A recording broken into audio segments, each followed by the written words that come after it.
Hello, जय श्री कृष्ण, जय श्री राम, जय श्री राधे राधे, जय श्री महाकाल। इस वीडियो में आपको श्रवण कराएंगे उत्तरा के पुत्र का नाम संस्कार किया गया, जो पांडवों की आखिरी निशानी है।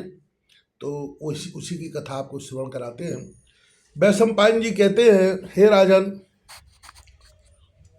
बालक में प्राणों का संचार होने के साथ ही कुरुवंश की समस्त स्थितियों में आनंद छा गया। उत्तरा ने बालक को उठाकर श्री कृष्ण के चरणों में डाल दिया। भगवान वसुदेव ने शुभाशीष दिया। उन्होंने बालक का नाम परीक्षित रखा।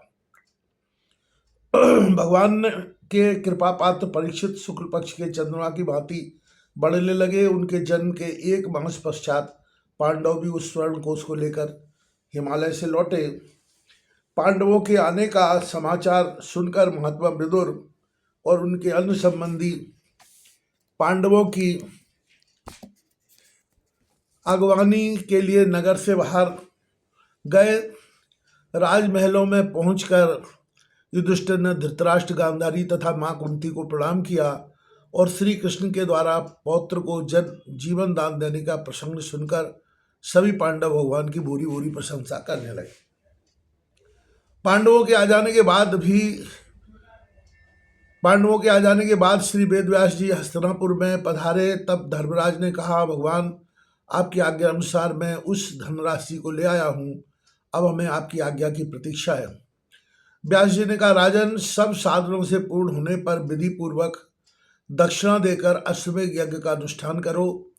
मैं इसके लिए तुम्हें आज्ञा देता हूँ। तत्पश्चात श्री व्यास जी और युधिष्ठिर भगवान श्री कृष्ण की सेवा में उपस्थित हुए और प्रार्थना की कि हे पुरुषोत्तम, आपके ही बल से हमने इस राज्य को प्राप्त किया है, अतः आप यज्ञ की दीक्षा लीजिए। तब श्री कृष्ण ने धन्यवाद देते हुए कहा, धर्मराज, आप हमारे राजा हैं, इसलिए हमारी अनुमति से आप ही इस यज्ञ की दीक्षा लीजिए। हमारे योग्य सेवा के लिए आज्ञा कीजिए, वो हम करने को तत्पर हैं। यह कथा हमको ये शिक्षा देती है कि चूंकि भगवान ने परीक्षित को जीवित किया, इसलिए उत्तरा ने सर्वप्रथम भगवान की गोद में ही परीक्षित को डाला।